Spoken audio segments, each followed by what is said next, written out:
Does somebody on the school board work for the railroad? Okay. That's okay. Yeah, that's right.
Remember in your last tax impact statement that they use 150 as a average median?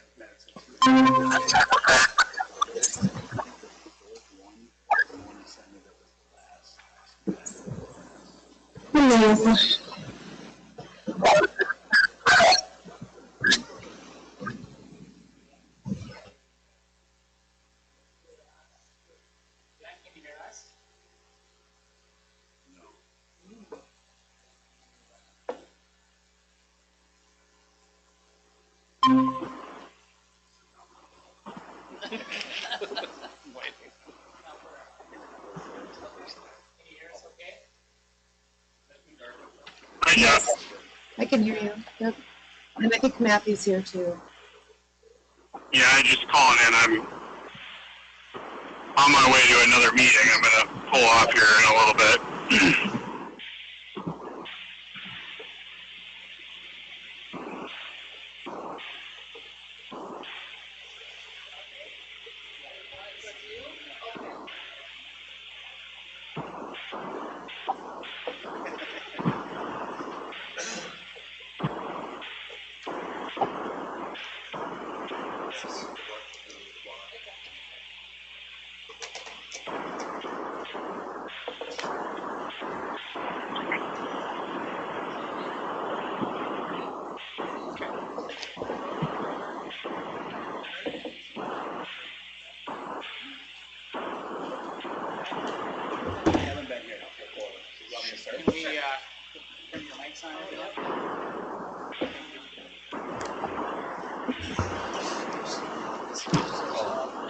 It's red, it's good? It's good, yep. Okay. No, I'll introduce myself first. My name is Jason Peterson. I'm Director of Project Planning and Development for Kraus Anderson. I work closely with Tracy in the Bemidji office, literally all of our regional offices, primarily in our K-12 unit. I know you guys have had Gary Benson up here in the past with some health issues he's had. I've stepped in to try to get my head kind of wrapped around where things are at, where you've been, the direction that you're heading to. So hopefully we can get some clarification of that and try to figure out next steps moving forward. Tracy Polk from Kraus Anderson. I'm Kayla Johnson. I'm a school board member. Craig Stevens, school board. Yep. Yes. School board members all. Jerome Hack, school board.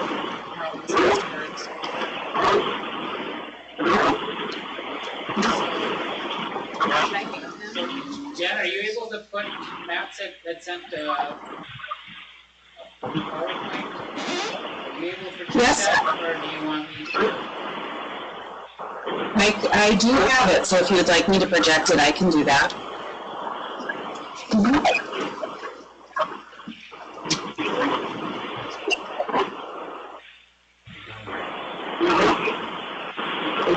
Matthew's here too, both of us from Elders.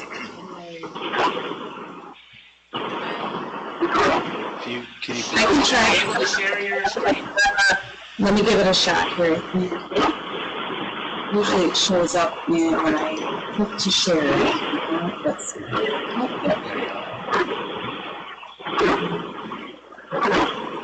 You have to click those three dots. Can you see that? Yes, you can. Thank you. Okay.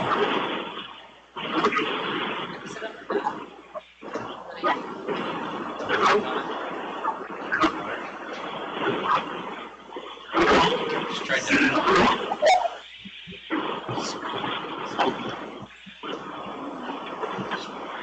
Oh, bottom right there, right there. I'm gonna use Zoom. Oh, that's.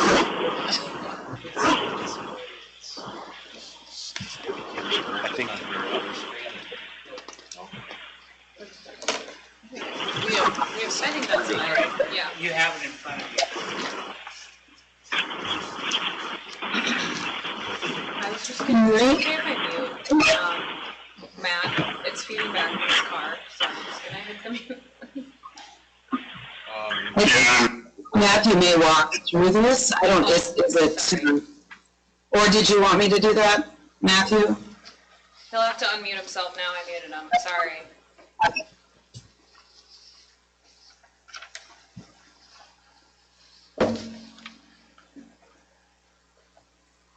There we go. Driving, we'll be here shortly. yeah. yeah, can everybody hear me? Yes. Okay, perfect. So, Jeff, do you want us just to run through some of our PowerPoint slides to start? Is that where we're going to start? I think so, yeah. Okay. Yeah, Jen, do you want to just flip through kind of as I go here? Yes. And, yeah, and we, good afternoon, everybody. Matt Hammer from Ellers. We're the district's financial advisor. Jen Chapman and myself are the advisors that have worked with the district most closely, and we've worked with the district for a long time. We have put some updated information together from what we would have been looking at last November. And I'm on my way to another district meeting, so I'm just going to go through, and as Jen kind of flips through the slides, if there's any questions as we go, let us know. But the first slide that we always like to start with is in regards to the district's tax base.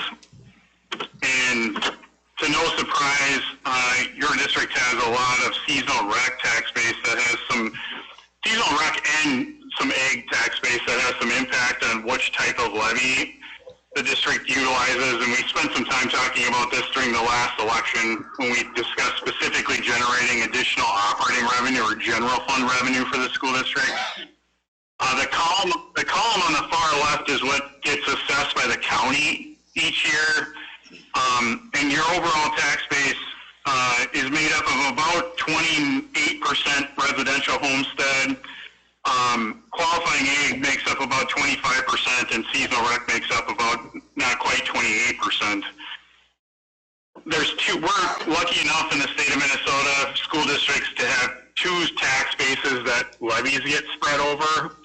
The column in the middle, there's only a few types of levies that are spread on that portion of the tax base. The district's operating referendum, local optional revenue, and equity revenue are the three taxes that are spread there. And then on the far right represents the different district's overall net tax capacity. And you'll notice that picks up all of the existing property. So if you just compare the two referendum market value and net tax capacity tax bases, you'll see right away that qualifying ag and seasonal rec property gets exempt for the most part from paying towards a referendum market value levy type of levy. And then on the far right, it picks up that portion of your tax base that makes up almost 50% of your overall tax base. But where this comes into play is when we look at the residential homeowner.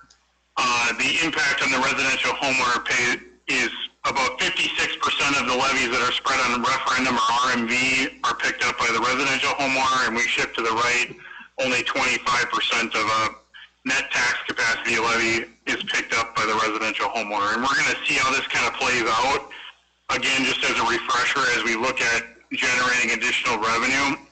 And then there's a couple other things that as we look at a potential levy in November and try to break the question down to a single question that we'll talk about as we move forward here as well. The next slide, Jen, so if we go to the next slide, this represents these are hot off the press final tax rates for 25. We picked up the districts around Lake of the Woods that touch the district just from a tax comparison perspective. If you had a $200,000 residential home, what would you pay for the school portion of your taxes, all school portion of your taxes, if you lived in any one of these school districts? So you can kind of see across the board, we have South Coochin Rainy River, we have Kelleher, we have War Road, and we have Griglow listed here. From a tax perspective, you'd pay $560 in taxes payable 25 on a $200,000 home, where in South Cooch you'd pay about $415, in Kelleher $744, and then in War Road's $829. And we can pick up some additional school districts here over the next few weeks. The counties are just finishing their final tax rates. So the list that we would have seen last year was a little larger than this, but we can update that as we move forward. The next slide represents your district's operating referendum allowance. When the original election was approved, that number would have been larger on the ballot, but since that time there's been a few law changes that have happened, one of which subtracted a portion of that voter-approved levy and made it shifted it over to the local optional revenue category of funding. There was no new revenue for the district at that time when that shift happened, but it did leave the district's voter-approved authority only at 24. So that contributes to about $10,000 of revenue each year for the school district. And the school district will be able to board renew that $10,000 if they so choose, starting July 1 of 25 to June 15th of 27. That's just an informational piece. I know we talked about that last time, that when the voters originally approved that operating referendum, it was a higher amount, and then there was a $300 subtraction that happened as part of the 2020 legislative session that shifted a portion of that levy over to the local optional formula. The next slide is an updated general education allowance chart. This just shows the general education formula over the last 2 decades. The orange represents the portion of the bar that is the general education allowance that makes up most of the funding that the school districts receive across the state from the what you refer to as the general education formula. So when you hear the legislators talk about increasing the formula by 2% or 1% or 4%, this is the formula that they're referring to. The blue bar represents if that formula would have just kept up with inflation over the last 2 decades, and you can see that differentiation, which is about $1,300, almost $1,350 per student.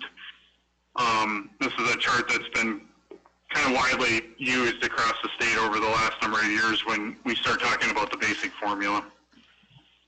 The next chart represents, and this is just a refresher when we start talking about the different types of levies and we start talking about how you would generate additional revenue for the district's budget. Districts can present 2 questions to voters. The common one is that operating referendum that you guys have at a little over $24 per student. That's represented on the left. Operating referendum revenue really can be used broadly for any purpose. The question presents a per student amount where you ask voters to increase your annual general education revenue to support any general education expenditure. The column on the right represents what we refer to as a capital project levy, and it's becoming much more widely used by school districts across the state to generate additional revenue for operations. And it's really targeted to technology and other capital purchases that are happening in your general education budget or your general fund budget that can free up resources. So technology is the number one area that districts are utilizing this in. Transportation vehicles, buses, vans, those types of things are another very common area that districts are allocating revenue for, and then curriculum textbooks, those types of things are another capital purchase that indirectly frees up revenue that would otherwise have to be spent in the district's operating budget to go towards a dedicated funding source to fund those types of acquisition and purchases. They're different, albeit the funding mechanism now is largely tax levy on an operating referendum. There used to be some state aid attributed with that, and in fact, for many years, right, that was a component of the operating levies that were marketed when districts would go out and ask voters for that revenue. Those equalizing factors were set in state statute and have been for quite some time, and they haven't adjusted, so the state aid attributed or the equalization revenue that districts receive largely is gone, and there's really only a few school districts, I can count a handful, that receive any state aid as part of that formula anymore. For most part, that revenue is coming through all local tax levy. The authority is a little different. It comes through a per pupil amount, like what was represented above on that 2424 for the operating referendum. And then a tax rate is communicated to voters in regards to a capital project levy, and we'll talk a little bit about how that functions in the upcoming slides. Inflationary factors versus change in tax base. So an operating referendum can get adjusted by the CPI. A capital project levy is going to adjust by tax base, so it's going to fluctuate based on your overall net tax capacity growth or decline, which is a difference, and it can be helpful for school districts to have that tax base being the factor, especially for districts that are in a declining enrollment situation where that revenue will fluctuate based on what your tax base is growing, not necessarily your student population. And then the other key factors, election dates, are more broadly open for capital project levy, and both terms are the max of 10 years. So when we go to the next slide, and this really kind of articulates the difference in how we landed at the capital project levy and last year when we were talking about generating additional revenue. As you can see, the tax impact or tax implication, if we just pick a $200,000 home, the capital project levy is spread on net tax capacity, which picks up the entirety of the district's tax base. So the residential homeowner pays $77 a year for generating $400,000 versus generating that same $400,000 on an operating referendum increases that tax implication over 2 times. It's about 2.5 times. So that difference is about $112 annually.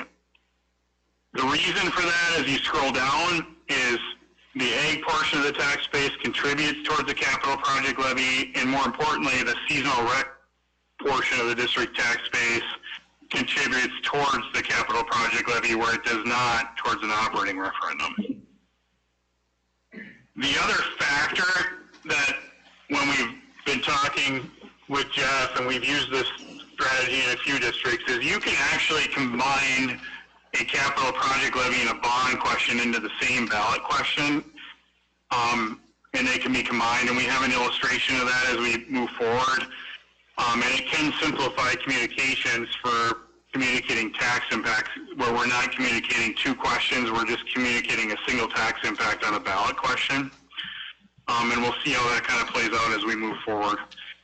The next slide that we have kind of represents this dynamic a little bit. And we're representing here, the gray represents the district's existing debt service levies that you're currently paying on for your existing voter-approved building bonds. The green bar represents a hypothetical capital project levy at a 10-year mark, 10-year term, and then the yellow or the white or bars represent a bond or a ballot question for a hypothetical $4 million bond issue in this case. We're spreading out those payments on the bond issue. You're getting that money up front to do the projects, and then those are repaid through debt service levies over a 12-year period is what we're showing in this case. We can manage the tax impact on the short end because those payments can be smaller in the front end, and then you can see in the back side of the schedule, in calendar year, or at tax years 36 and 37, those principal payments get a little larger. We'll see how this plays out a little bit when we start looking at changing that bond amount in the upcoming slides, because moving the bond amount between $2.5 million to $4 million to $5 million is really just the impact of how much more interest you have in the front end of the schedule, and you can adjust the back end of the payment schedule so it doesn't markedly move the tax impact, and we're going to see that when we see the tax impacts as we come in the coming slides. So Jen, as we go to the next slide, the next slide is just tax implications or tax impacts for two different bond amounts. This doesn't attribute, you can see the capital project levy amount is 0 in these two examples. But a $2.4 million bond, which pays for projects that we receive from KA at some level, at $200,000 home, that represents about $45 a year. When we increase that bond amount to $4 million, you can see that annual tax impact goes up by about $17 a year. And that really is that dynamic when we look at up at that slide previously, right, is we're extending the term 1 year. The interest cost goes a little bit up in the short end of the schedule, but it doesn't markedly move the tax impact because we can manage that by spreading projects that are financed through a school building bond over a period of time and manage the tax implication. So between 2.4 and 4 million, it's on a residential home of 200,000. We're looking at about a $17 difference between the tax impact. Below on those charts, you can see the agricultural impact in the seasonal tax or rec impact. On the ag homestead for the school building portion, on the school building bond portion of any levy, right, that's going to end up as a debt service levy. Those qualify for the ag to school credit. And the tax implication for ag homers is listed net of that here. So they contribute, for an ag property owner, you pay for 30% of that levy, and the state contributes 70% of that levy through state aid to the school district to make up the difference through the credit. That's an automatic credit. The ag property owners don't have to apply. It just automatically happens, and we're accounting for that in these estimates. When we go to the next slide, Jen, the next slide we start to contribute, or we start to look at adding tax impact of both types of levies into a single estimate. So this is moving the bond amount, but we're holding the capital project levy amount constant, right? So we're saying in this case we're going to generate $400,000 of annual revenue for the budget. That's going to fund technology, it's going to fund curriculum, it'll fund maybe some bus purchases on some years, but it's going to be an annual levy of $400,000 a year that the district will receive each year. We're also looking at different bond amounts between 2.4, 4 million, and 5 million. Those terms are moving a little bit. You can see the repayment terms, but that money would come up front to the school district. If the board approved it, you'd get that money up front in the either winter or spring of 26, and you could start funding projects as soon as the summer of 26 with that revenue. The tax impacts you can see, so it's at a $2.4 million bond amount plus a $400,000 annual capital project levy. On a $200,000 home, that's about $10 a month or about $120 a year. And you can see how those tax impact numbers move along the scale. On a home value, they move from $122 a year to $148, or about not quite $150 a year at a $5 million bond amount. So the next slide looks at a similar, but now we hold the bond amount the same, and we move that annual revenue amount around. So you'll see here, we're assuming a $4 million bond amount for about $4 million in projects that would be financed, that cash would come up front. Then we move the annual revenue for the capital project levy from $300,000, $400,000 to $500,000, just for illustration. And you can see what those numbers don't move a whole lot different from the amounts above.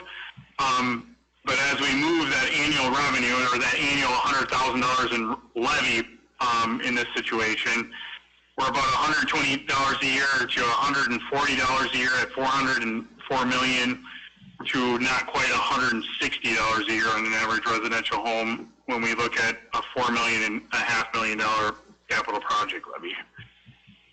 The ag tax impacts, you can see how those are moving along. The capital project levy component doesn't qualify for the ag to school credit, so you can see how those numbers are a little bit higher when we start looking at the annual revenue. But you can, at the various levels, you can see what those impacts are on a per acre basis, depending on the amount of levy and the combination of levy that we're looking at. So we wanted to, in the next slide, we wanted to kind of show an illustration of how this would look in a single ballot question.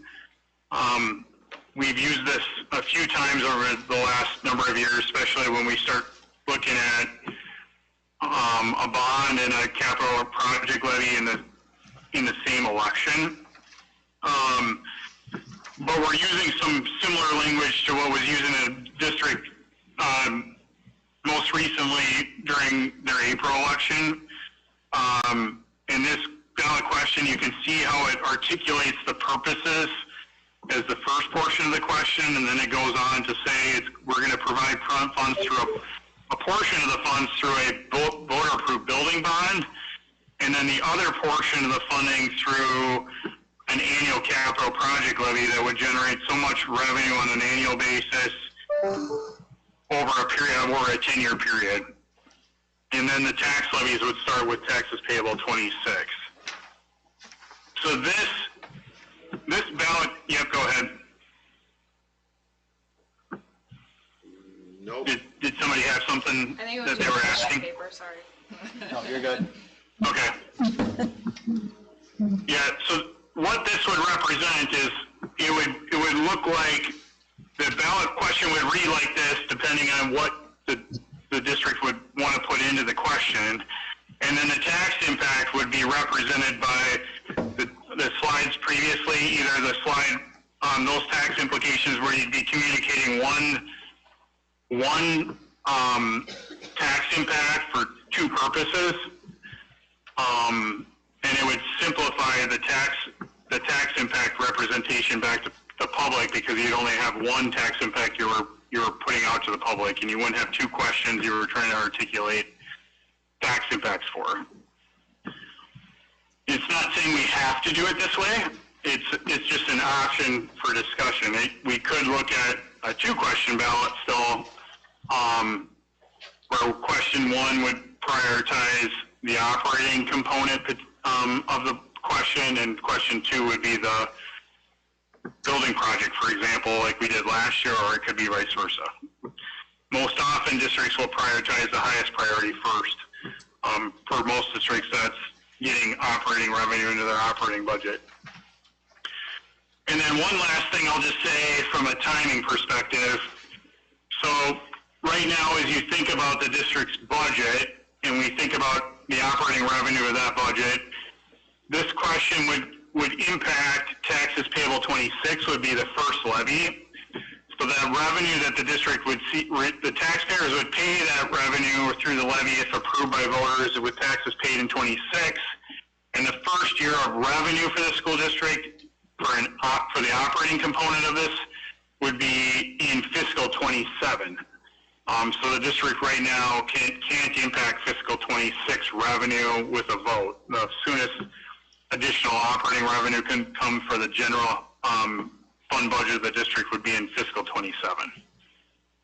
The voter-approved school building bonds, that would come through financing, and that would be available to the district as soon as next winter if it was approved by voters, to be able to utilize to fund projects in the construction fund as soon as the summer of '26. So I think on a high level, that's what we had just for content, for discussion, and we can answer any question folks have, and I'm sure Jason has some information to go over as well as part of his presentation. Jeff, did I miss anything, or? No, I think you did a good job, thank you. Jen, is there anything that we wanted to point out that I missed? I think we're good. I think, I think we touched base on everything. Yep, nothing else here. Questions from anyone? Yeah. I mean,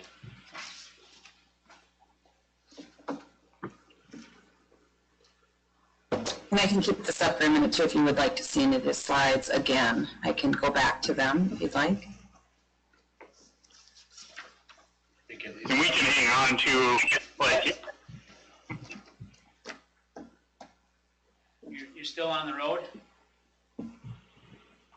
yeah, I can just hang on. I'm going to be on the road, but if there's any questions that come up, Jen or I, as you kind of continue on, we'll just kind of stay on in the background if that works for you. As long as you want to do that, we understand you have other commitments, so. No, that's totally fine.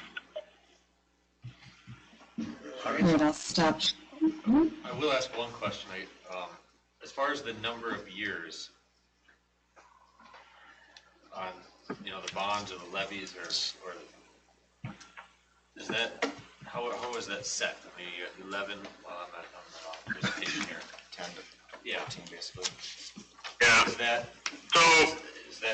can those be modified and changed in length? And I think you touched base on it once, but I think I missed what you said. Yeah, so an operating referendum or a capital project levy has a max of 10 years, and I would say that's the most common term that districts ask voters to approve, because it goes fairly fast, even at 10 years, right, by the time you get operating with that revenue. It doesn't have to be, it can be anywhere between that, right, 0 and 10 years, 1 and 10 years, but most commonly it's 10 years.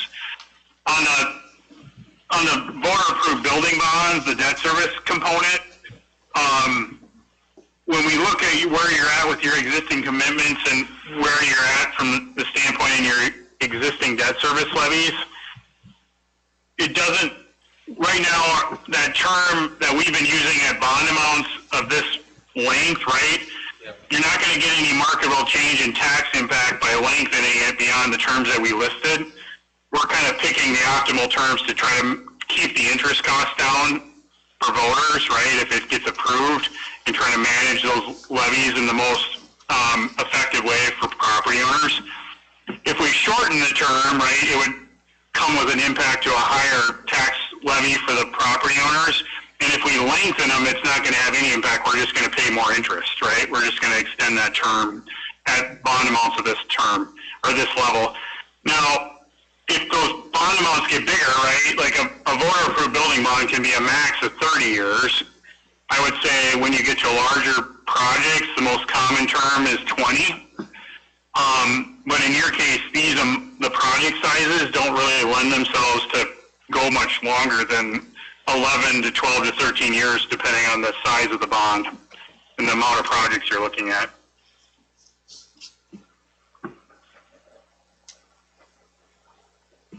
But that term, in regards to the voter-approved building bond, isn't communicated in any ballot. You're not locked into that. You're not locked into the term on the bond amount. You are locked into the term that you put on the ballot for the capital project levy or operating referendum. Okay. Those terms are decided and actually articulated in the ballot.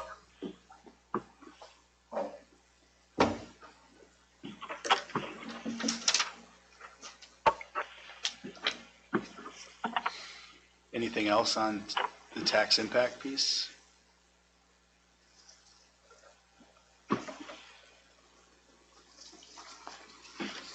All right, Matt. Jen, thank you.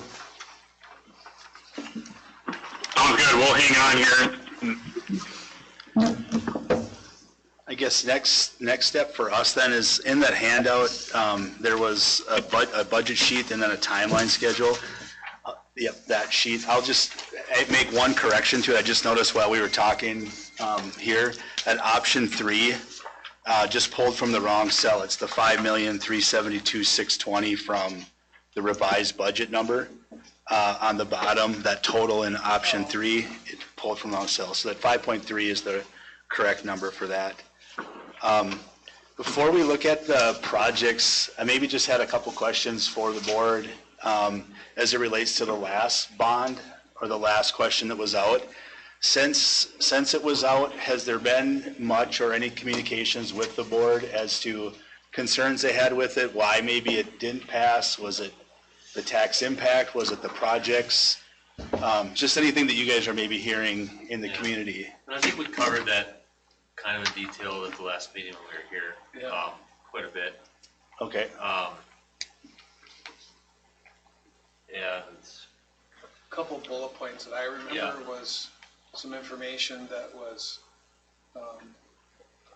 miscommunicated or misconstrued about athletic fields. Yep.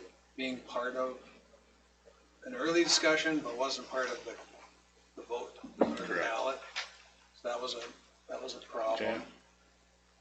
Two questions was the other one that I got. Yeah, a little confusing Yeah, there was on two of them and just. Sure.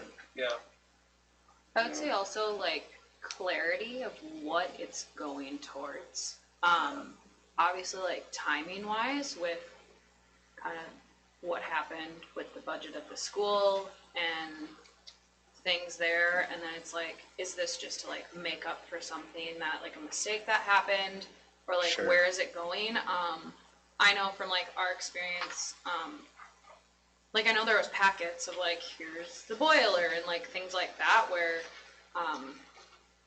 maybe just like pushing that more of like, And here's make exactly what's make a happening. list and it's condensed and it's Yeah. not to expect someone to look through a packet of 20 pages of all. Right. Yeah, Yeah. no, for I sure. think just like clarity and understanding of that was also a big one. I think the timing was hard too, just with like things that had happened, and then is this just to like fix Yeah. something? You know, whereas like what happened doesn't have to do with like the roof getting old or the windows, you Yeah. know what I mean? So just like pushing that more of like this facility is just reaching its time Yeah. to Yeah, it's, I mean, you really have to, some you have to tell the love, why, right? Why are you doing what you're doing? Yeah. Why are you asking for what you asked for? So being able to articulate that story is important. I think that number needs to come over here in option 3. It gets you to the. Yeah, And then, you know, not as a board member previously at the time, back on November 5th, but,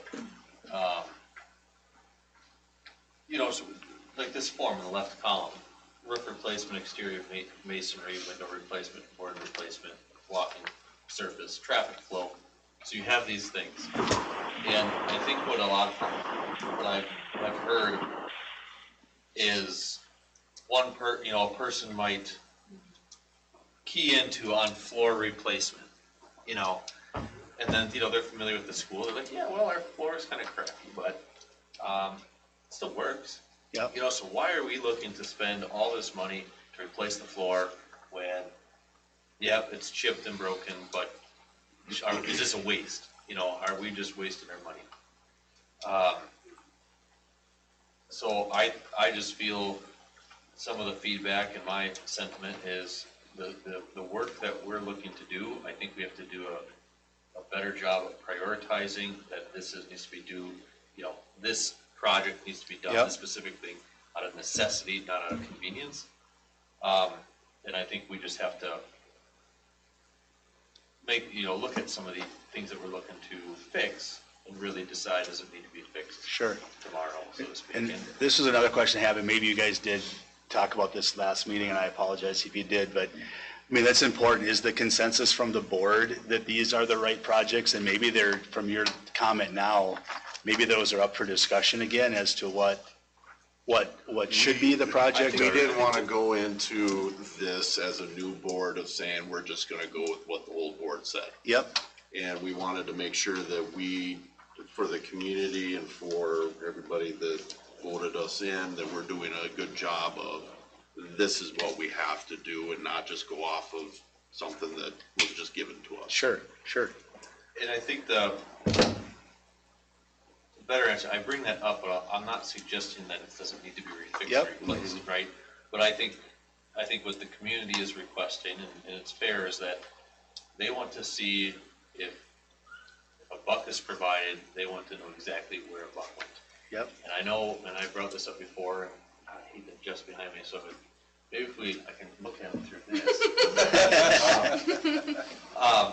And the general thought is that, you know, these discussions we're all had before, and there was a feeling that, you know, there was a good job done by the board about expressing where this money would go to. Well, I'll say at the end of the day, I think there's still a lot of confusion, so we still have to address it. Yeah, and I mean, there's the list of items, and it's, you know, in the other packet, which we don't have here today, you know, is, These executive summary ones, or is that what you're? That's just what we use. Yeah, I think That's what we use for that's- information to try to build this. yeah, that's close to it. Yeah, I think they're all things that the school is in need of, you know. Yep. Wasn't a wish list, it was a Yeah. must-have. I think the wish list was dwindled down to, Yeah. you know, yeah, Yep. to that. Yeah. so when you talk about not wanting to take on the projects that were just given to you and go, what is that in your mind, what does that process look like? Well, I think we've done a lot of it is looking at it, making sure that we're doing the right things, doing the, you know, doing what we need to do, like what Craig is saying, not just being like, well, here's what someone else decided, Yeah. just go run with it without making sure that we understand exactly what's going on so that we can talk to it. Yeah. Not just pushing the easy button. Yeah. Doing a little bit of legwork. Yep, And we talked about that at the last meeting a little bit too, and I think I shared a little bit with you, is that the voter expressed some interest, whether it was in a post-mortem survey or just the sentiment around the community, was that I didn't know if I voted for $1 in tax, what I was actually going to get. Kind of some specifics about that dollar, where Sure. that money went. So to me, and we talked about this at length, was a messaging problem. That message just needed to be clear, concise, elevator pitch, you know, you got a few seconds to get it down, how are we gonna get there? and I believe that the messages did go out and they were the right messages and all this other stuff, but there was some things that were said. Well, In and these different specific contexts, numbers yeah. were not part of what was pushed out. And I think that, you know, whether it's you know, as to how much, I mean, these documents were all available and people could look at them, but they would have to spend some time. Search. Yeah, So And it was it- needs to be like hitting them in the face, I think, so that they, I don't remember the marketing material specifically, did that ever include the tax impact graph?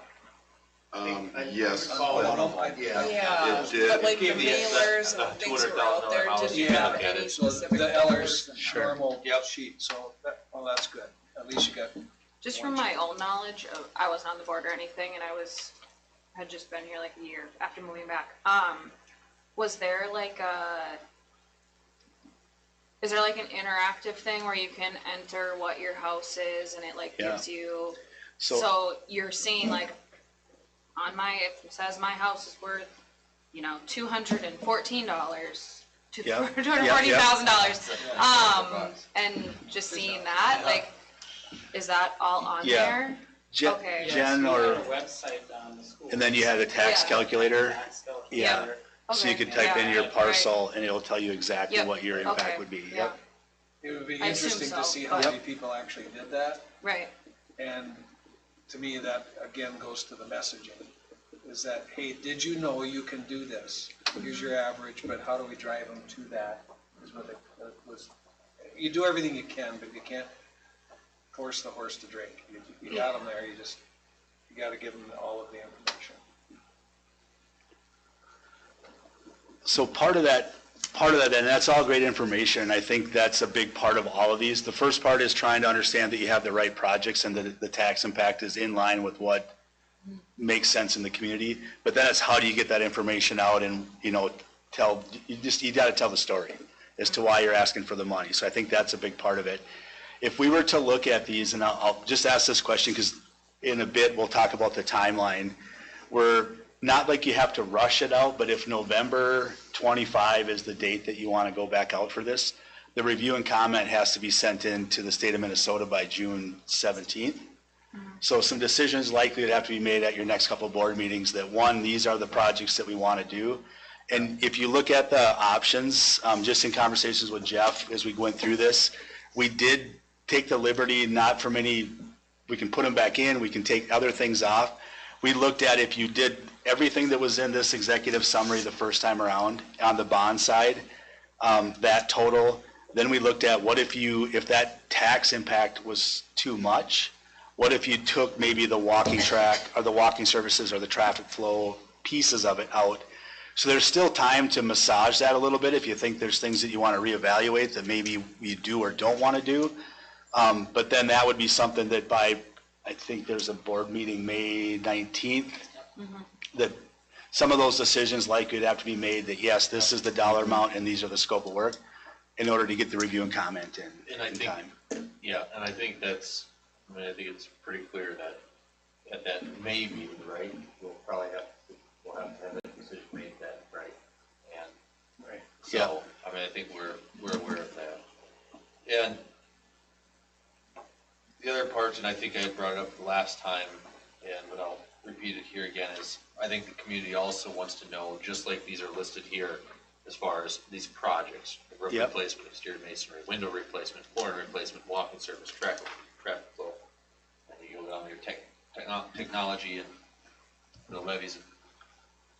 I think the community deserves, and we need to make sure we prioritize as far as this is where the money. This is the project number one we'd like to accomplish. Yep. And I talked about before about, to me, it's not super rocket science. It's from the top down.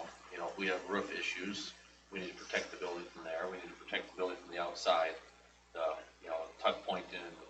Yeah. Some of the areas outside the building, if you walk around the building right now, it's really just, it's actually amazing that the water hasn't gotten behind there and frozen and actually started cracking off more of the brick fascia. Sure.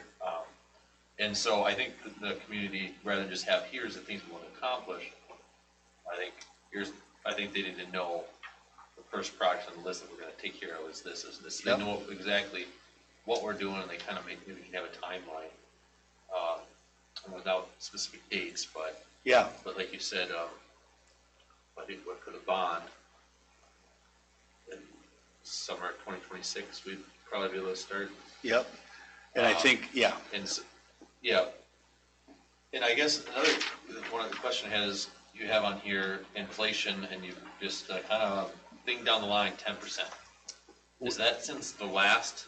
Well, is that on the last proposal? Yeah, when I talked to, I'm not sure what I talked to Widseth, Brent at Widseth, and we went through kind of what did they do for their facility assessment, trying to get some more information on how they came up with these numbers. But they did actual cost that day numbers. And so what we typically are seeing right now is about 4% a year of inflation. So if this goes out from last year to this year to the projects in 26, I would say you're probably without the tariff, whatever that means today, what does that look like? And so I would say you're probably 8%. We put in 10 just because I know that it fluctuates, and every time you turn the news on, there's a tariff, there's not. But we're starting to see it already in steel and aluminum is starting to go up.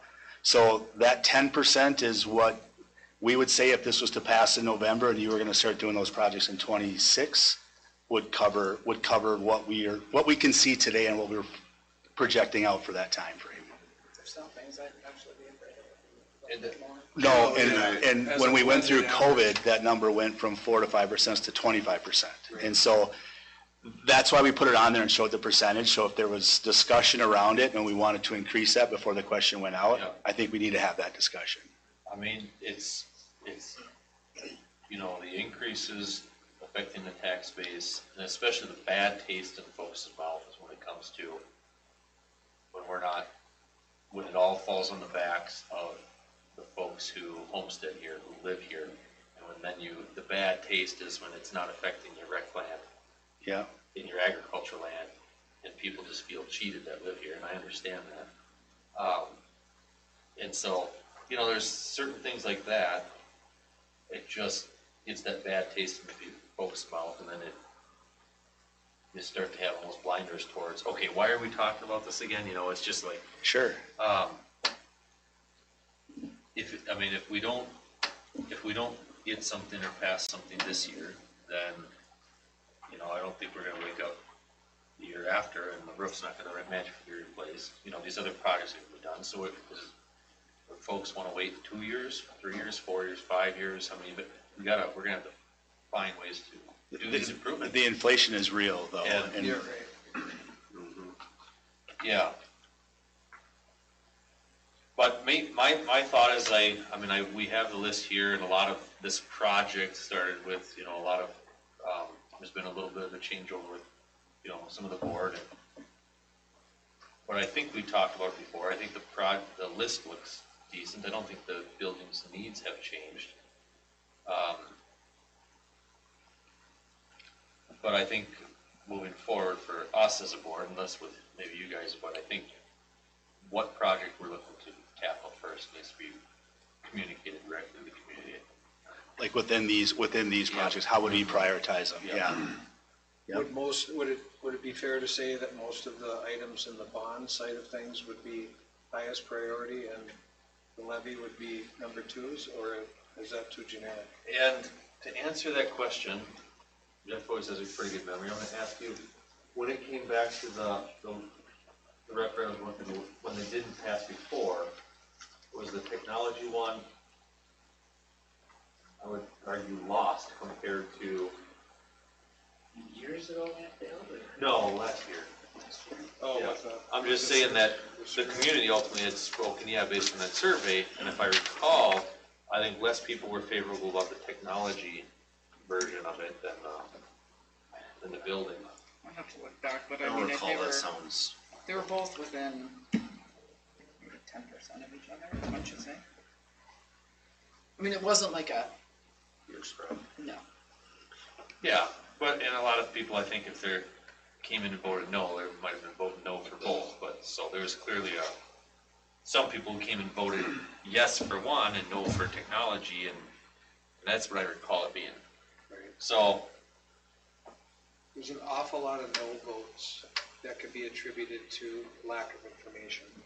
If somebody doesn't know, hasn't been informed, their typical answer is, I'm not gonna vote for a tax increase. I just don't know enough. I think there was a lot of, I don't think it's fair to say that there wasn't a lot of communication. I think, between the flyers, the newspaper articles, the Facebook posts, I think it people felt like it was out there and communicated. But I think the communication needs to be tweaked so the community is better understanding about where that dollar is specifically to go to and Right. what's it gonna go to first. It's the car you're driving is the communication. The message, there's the people inside it. Like, what are you trying to tell people? We have to communicate that clear and concise, Yeah. exactly, so they know, what is my dollar getting? It's like if I sat down and designed a dream house, it would probably be over budget. And I'd have to be like, okay, what am I, probably need to get rid of the quartz countertops and just have some Formica, Yeah. Formica countertops. And the point is you gotta, is that from the 80s? I don't know. Okay. They're still up, they still go. Okay, see, I probably put them in. Yeah, yeah. Yeah. And so I guess, I think that's a question that between now and May, I think we should we have to ask ourselves and look at this and decide if there's something. I mean, they're all projects that are needed, that's it. Right.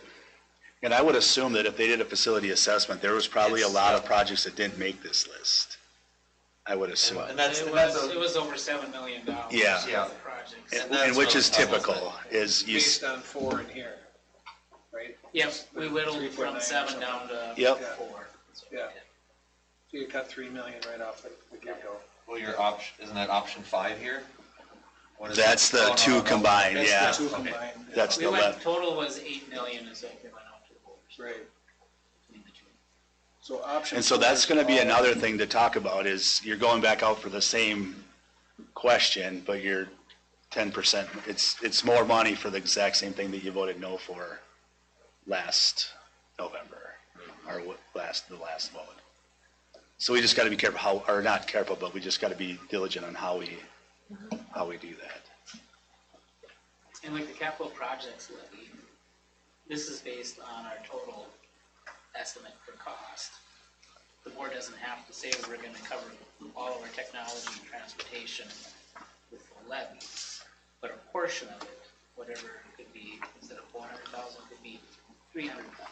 Something. Yeah. Anything to give some And there- relief to the general fund, it doesn't have to be, because Didn't we it's do that? actually Yeah. closer to 500,000 a year between the transportation and technology.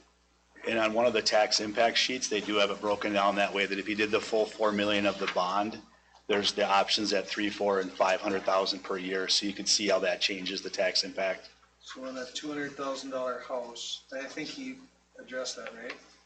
We went from 300 at 119 up to 158, so the $40, it covered that 200 grand.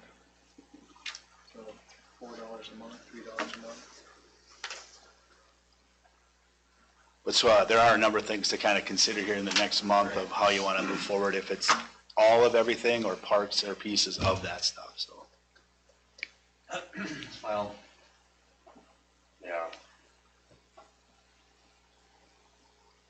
In the levy that, and this is, when it comes to the transportation of buses, right? I mean, the thought goal there would be ideal to be purchasing 1 bus per year. I mean, in a perfect world, right? Yep, and if you did the CPL for, let's say, 300,000, you don't have to dedicate 100,000 every year for a bus. You go every other year, you have other technology pieces that would go on a cycle.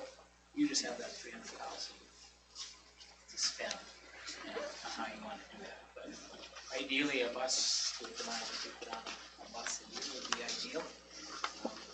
Yeah. But it's not an absolute all, because we're not dealing with ideal situations, but. When was the last new bus that was purchased? Showed up February of 2020. February 2020? And is there another one in the works to purchase or no? So Not till 2027. after next summer.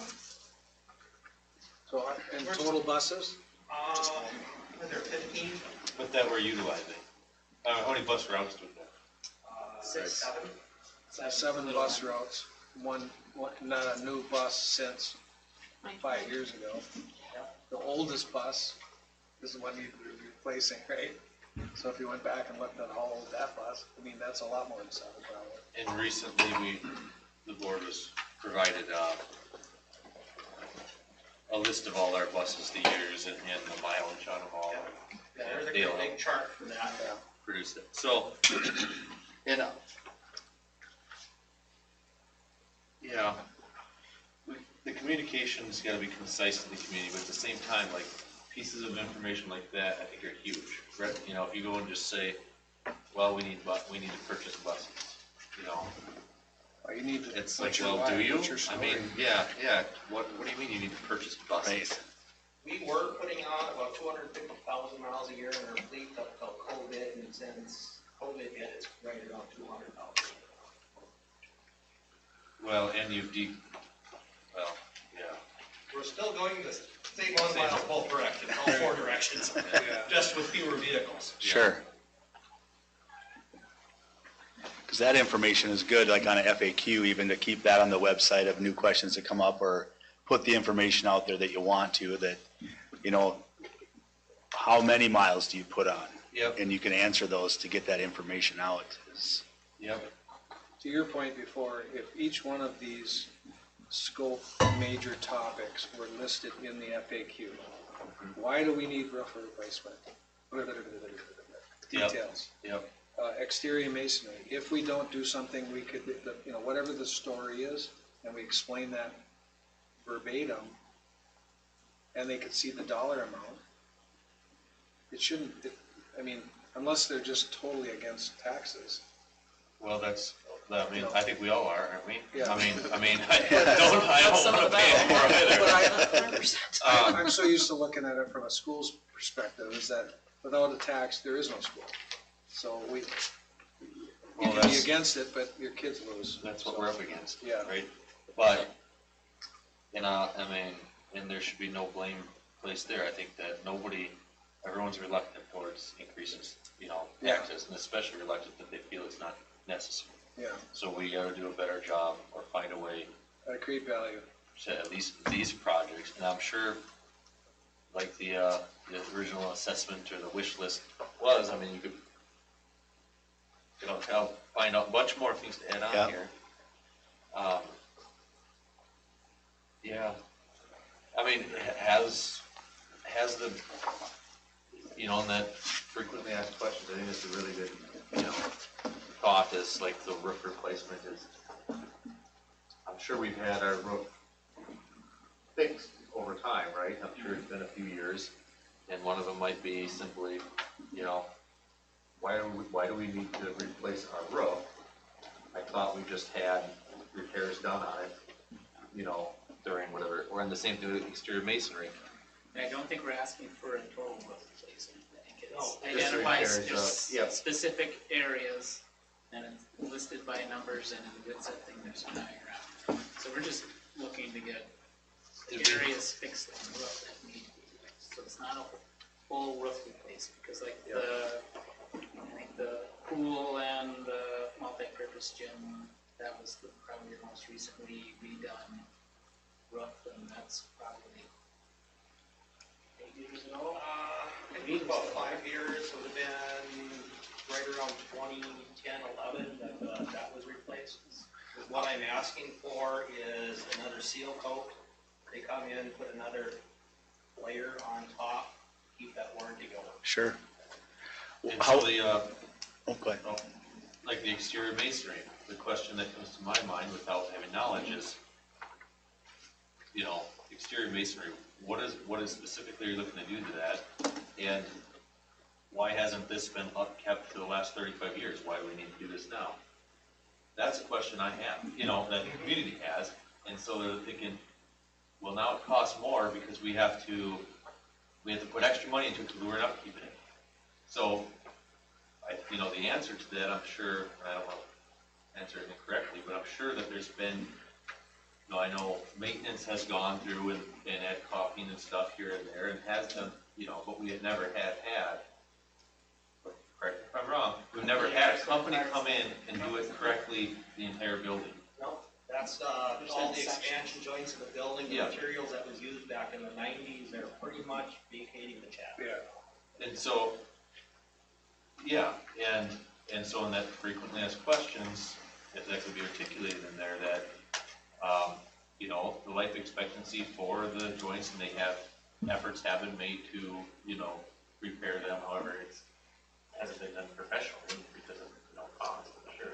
It's not a cheap option to bring somebody in and start doing that. I think we need, it's only fair, we have to answer those questions that people have, like, you know, window replacement. Why do we have to replace every single window? You can't tell me that every single window in the entire building is bad. These are the questions that we hear, that are asked, and it's like, okay, that's a good point. So, you know, so when we have that assessment come in and look at the windows, well, my assumption is because if the window is not physically moving, like some of them are, like, within 3, 4, 5, 10 years, they will be. Yes. Right? And so we need to answer, The do a better windows job that answering won't be those questions. replaced would be like The big the ones. pool, the north and south of the commons. This is just the classroom windows. Right. And so it doesn't entail all of the windows, it's just the classroom portion of that is. Sure.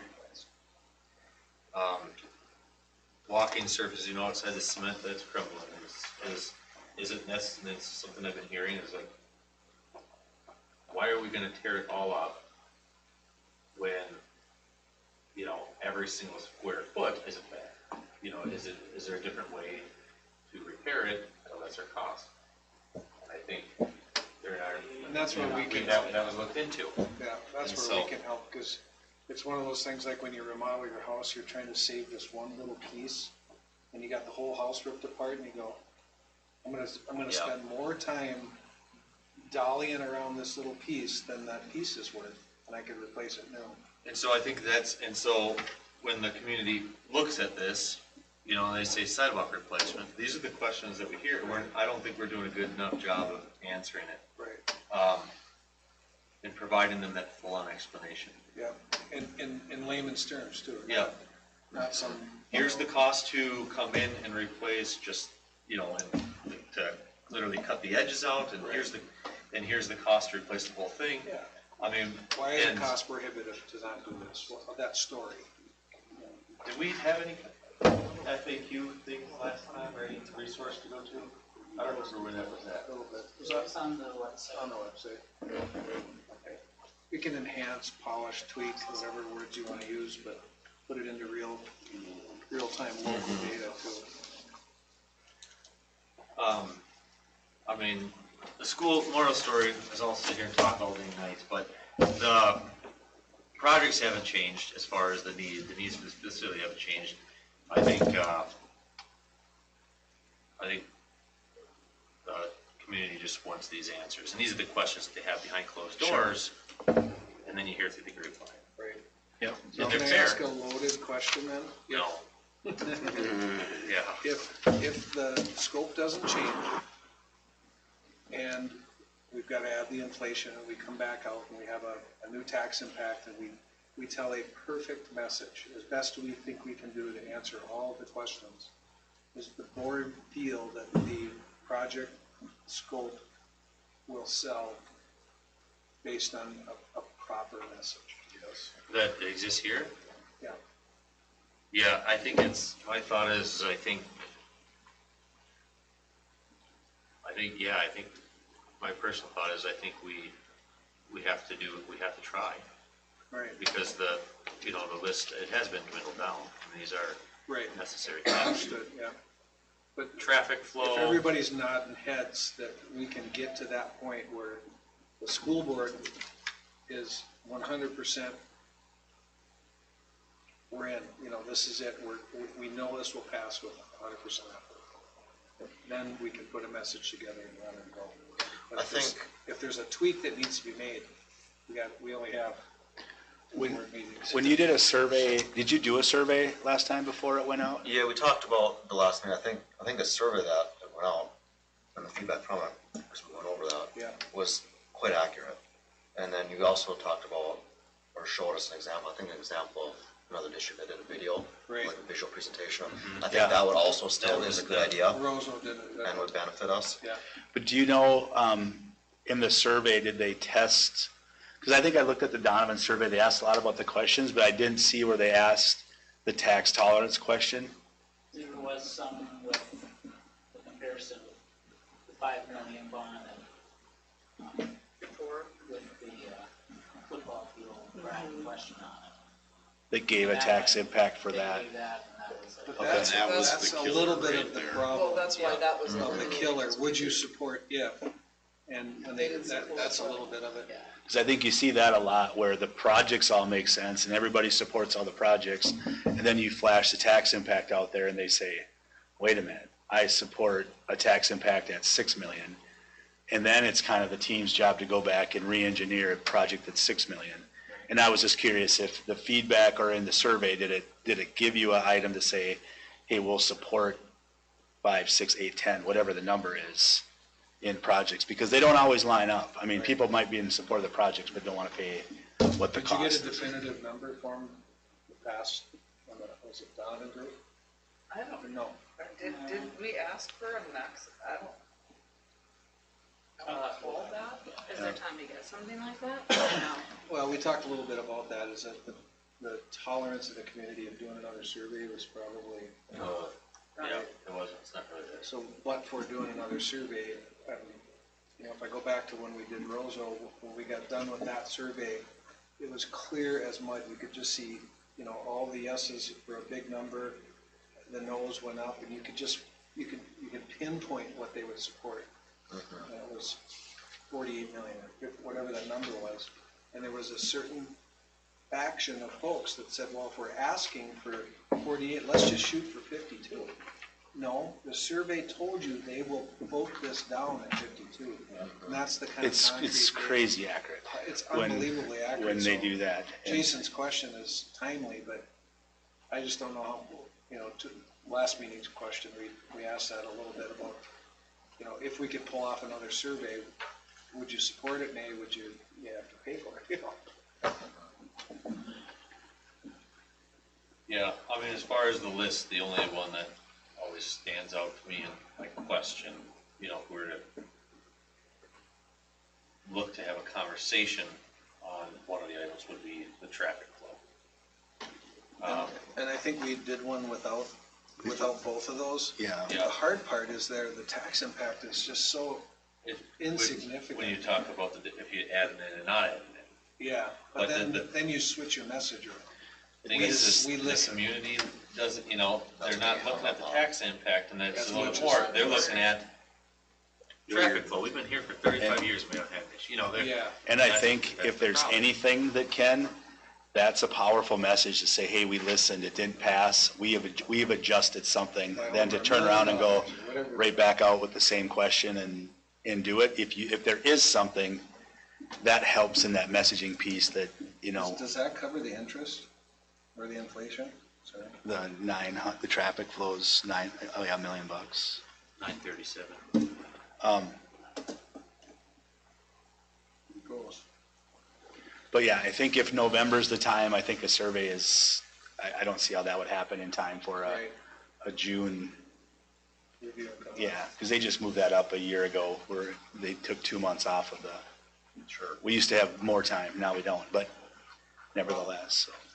You can push the bond and levy question to the following year, whatever, what is it? Then you got another 4% on top of it just in juice or in inflation. The reason we're pushing for November is because we have a school board election, Yeah, so just for The cost savings there. yeah. And it's a non-general, Yeah, Not something else attached to it. right. and correct me if I'm wrong, like, they have to vote same at a polling place, it's not going to be a mail-in ballot. Right, which is opposite of what happened in the last one.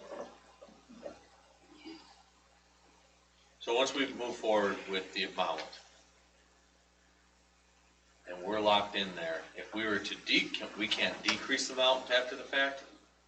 Well, once it's sent to After? Yeah. review and comment. Yeah, you can, We can decrease. because your question will be, and I think Matthew's still on, you get approved for the authority to borrow up to an amount. If you change something in that. Yeah, that's correct. You can borrow, if you decided to do less. Yeah, so your authority is just up to 4 million. If you decide on the bond side, you want to do 3 million, you could borrow 3 million and it would.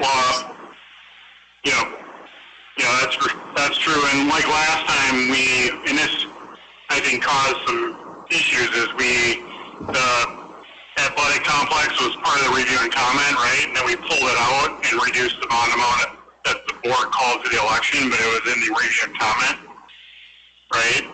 So we actually adjusted the authorized amount ahead of the election, because you don't have to call for the election until August 12th is the deadline.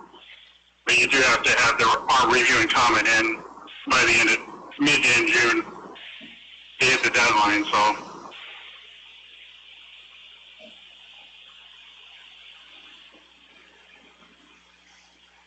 So I think that's probably the next step, is just as a board to say, we want the option 1 plus, or the option 4 with everything in. Are you gonna look at reducing the levy side, or are there any projects that you wanna take off that piece? And then once that decision's made, we'll put the review and comment together and get that submitted to MDE. And then, there's another sheet on here that's, kind of a rough timeline. There's a number of other things that have to happen as far as the notifications and things that you need, but probably the biggest one for us is just that June 17th review and comment. The May 19th, that just gives us time to get the information and do the review and comment. The formal resolution calling for the election, I don't know, and I left these in red, if there's going to be things we want to try to schedule as far as community meetings or presentations that go out, and it can be done to 5 people or 30 people, just try to get that a consistent message out to everybody, and we can help lay that out or structure that or help put that presentation together. And then the publishing of the review and comment. And then once we get into next fall, probably that 3-month window before the election is when there's that heavy campaign for just information from the district, but then also if there's a vote yes group of some sort, and we can help facilitate those independently of one another, but try to keep it so the messaging's consistent from both sides of the table. So That was one thing too we had talked about, like the vote yes stuff started in like September, really close to when. And that's probably what we would do. I think if you where get it just like. Yeah, there's trickled to some people, like there were some pins, but like. Yeah, no, I think there's information will trickle out a bit, but if you do it too soon, Yeah, then people lose interest by the Sure. time it's out. So it's kind of that, I don't know, it's that 10 to 12 weeks seems to Yeah. be like the sweet spot to kind of hit it hard, whether it's a brochure that goes out to every household, and then different opportunities to get out to events and talk to people, kind of that consistent message thing. Well, the But- school has to be careful, correct, Jeff? Yes. We just provide information. We Information. can't say vote yes. No, for sure. You can individually, Can't even use your phone during the day. Yeah, Yes. yeah, after school hours you can, but yeah, that's, Right, and that's why, on the school's behalf, we can only just provide the information and the facts, yep, Yeah. But the yes A committee, vote yes campaign has Right. to be by, someone else, yeah, so Yep. like last Be by a year I teacher, wasn't part of anything, Yep. but like as I was a volleyball coach, so like came up and around Yep. as something, Yeah. and I just know it was like, oh, this is kinda close to like yeah. And I think, gather people, yep, like. as and I a think you community start member. looking at that, of who's that group of people, who are the Yep. influential people in the town that might wanna be part of that, and trying to get that group together and strategize, but I think it's just to manage them, they have to be independently, like you said, but the messaging has to be consistent with a little more oomph on the one side, but you wanna make sure that what you're saying to everybody at the same time, or every time is the same. you build a sandwich board, Yeah. put a table with all the materials Yep. out at every single event that's held in the gym. And every time there's an event, the coaches know, or the parent booster. And like easy to Super easy to easy. digest materials too. And Yes. Anybody, it's the elevator Yeah. pitch, go back to it, any Right. volunteer in 5-minute discussion could answer enough Yeah. questions, and if they don't, direct them to the digital portion of it, the Mm-hmm. FAQs, so here's a QR code, scan it with your phone, you can do whatever we can, get that message out. If some people don't even know the vote, Right, they could be a yes sitting in their couch. And that's the challenge in any difference, is the parents, to get the parents out to vote. It's always the smallest percentage of anybody who will show up is the, I think I asked this at the last meeting, but that was almost like forever ago, even though it's only a couple months ago. Yeah. What is the process for deciding where people can vote at? There's only one for this election, and This it's is at the county building, at the government center. Because it's There special. are no other options. it's done by Okay. resolution. No other, so, and that's passed That's, Yeah. at that time, okay. I think I mentioned it. Now there's, this is Matt, there's still absentee voting though, that's required by law. So you can request an absentee Yeah. ballot, right? and I think that's and then you September can- 19th that that would can be vote start. by mail. That would be You vote by have to, mail. you have to request it though. Right, How many? Which is By a certain easy date. peasy. Yeah. Yeah, there's a window there from, I think it starts September, I think is when it Yeah. But starts. just like the general election, we can only start so early, correct? And Yeah. campaign hours, I mean, state law is July, where you can For, any political signs, any, right, but for our information went out and signage and that stuff, it can't start much earlier than September, right? Isn't it July? Once we have it approved, yeah, once we have it approved, we'll do stuff. We just don't typically. I guess I don't know if there's other things on campaigning for other things besides like a school bond. There may be other regulations to it, like if you're running for school board, there's probably So most different. of it would start in August, wouldn't you say? I would say, yeah, end of August, September, probably. it's like if you're gonna have a Valentine's Day sale, you wouldn't start in November to promote it. You gotta get closer to that date. And there, Takes me that long to figure something out. That's a whole different. but I think it'll be important, and some of that messaging stuff too, like with the placard, the boards that go up at, whether it's entrances to the school or at different events. I mean, I think we can do those, like some of the questions about why or where are you doing the roof? I mean, you can illustrate that on a small drawing to say, hey, these are the portions of the roof that are bad. These roofs are X numbers a year old, and here's what we're gonna do. Would it be too extra, like if at volleyball games, I know when they have the ITV room open for like sessions to talk about, would it be too much to say, hey, why don't I take you for a walk and show you No, exactly for what? sure. Any of those Because then it's like Somebody knows something what they this- can see. Yep, yep. You know? And a lot of times when we do community meetings, we'd have them in the building that needed the work, and that was part of the meeting, was to do a tour. Take everybody around, show them the things that you're seeing every The day. ones in red, we did that over in Roseau, and there was water everywhere in the basement, and it was just like, oh, that's perfect, let's show them all that. And we did do a couple, but maybe we need to go about it different, because we didn't have a ton of people. I mean, Bill, you were here on the outside when You gotta give them some reason to engage want to be there. yeah, Are boilers, heating, something they were, specifically mentioned on here, or is that? It was in the wind stuff on it. Yeah, okay. So I think the next step before we get into election Yeah. strategies is you gotta nail down the scope. The scope. So I need questions from the board or requests for what additional information you need so we can whittle down what we have, or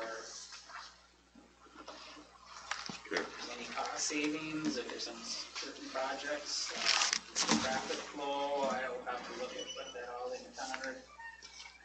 There might be, I don't know if we can look into, the biggest thing with the traffic flow, I think, for a safety reason, is the sidewalk on the north side where we're dropping kids off in the morning, and forego on the south side where the traffic dividers are, that might be, you know, I don't know, maybe that's where your guys' expertise.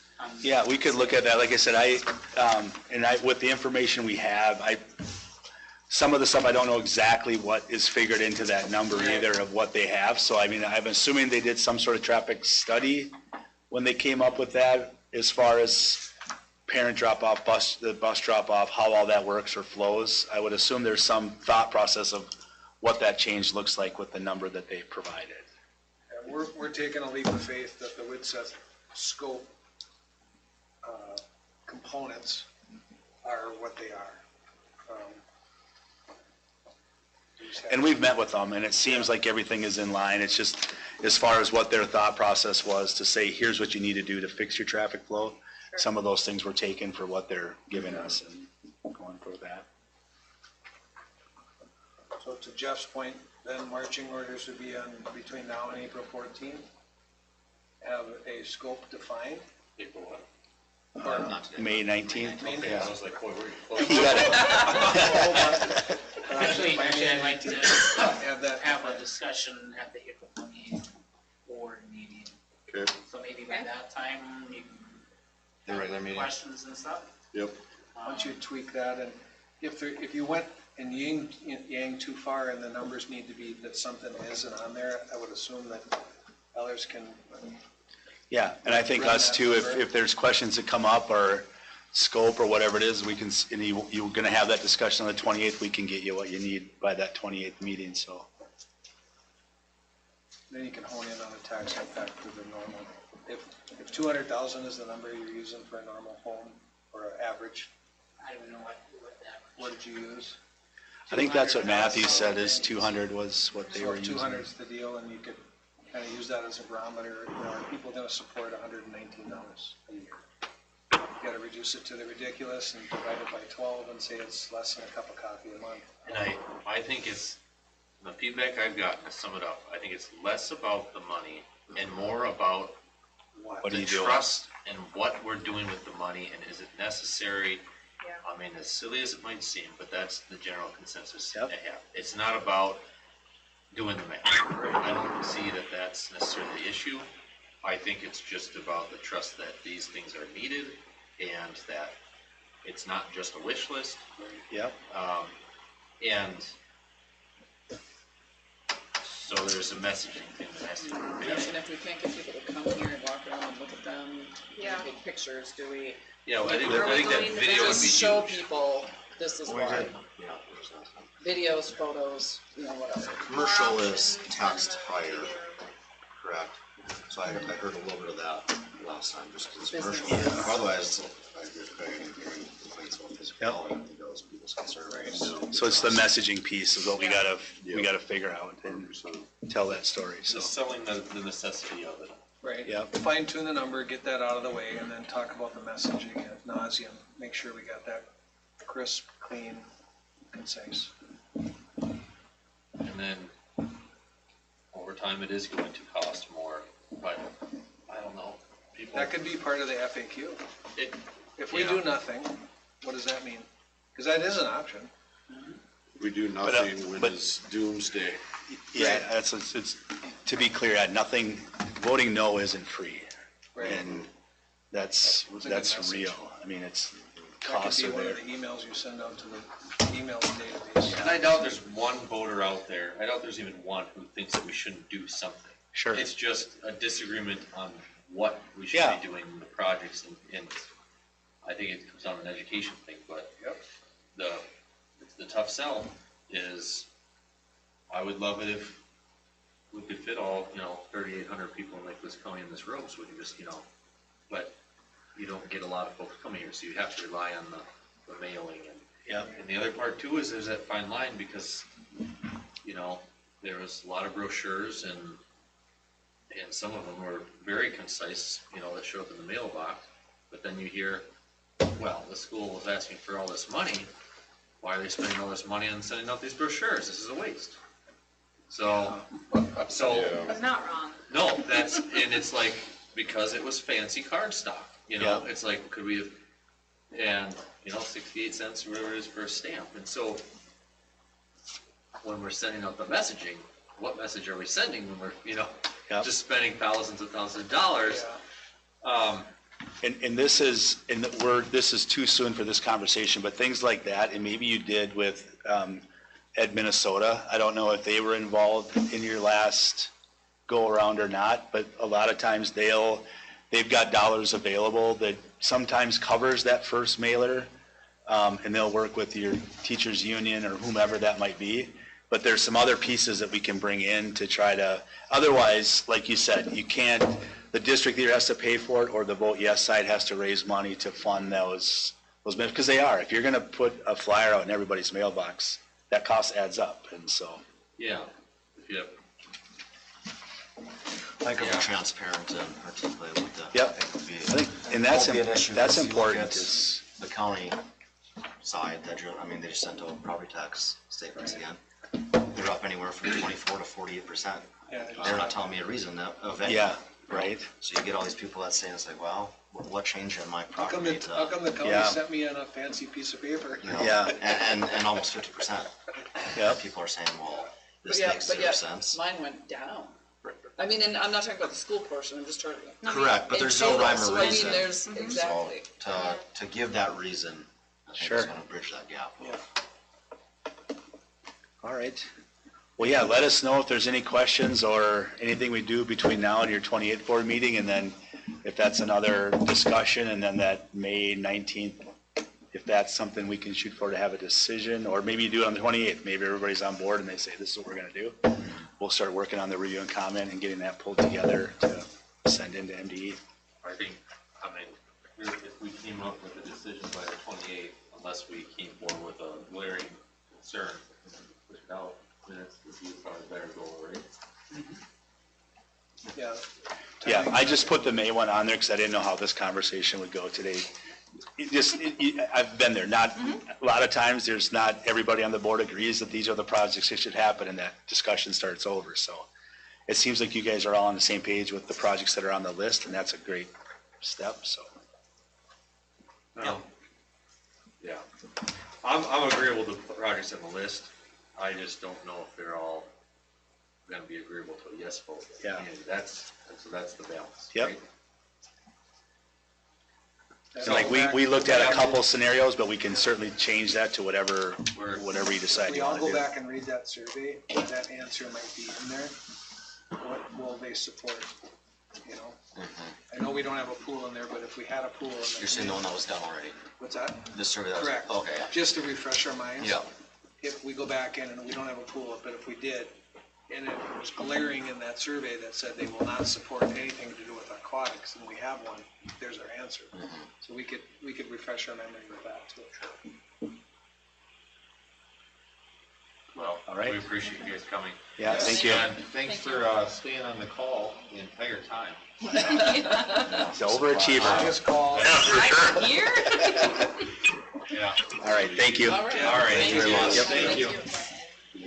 Sounds good. Gavin. Thank you. Yeah, you guys have a great night. Bye. Yeah, we'll adjourn at 5:28, Are we gonna? and then Oh. we have to do another meeting. Just turn this off, right?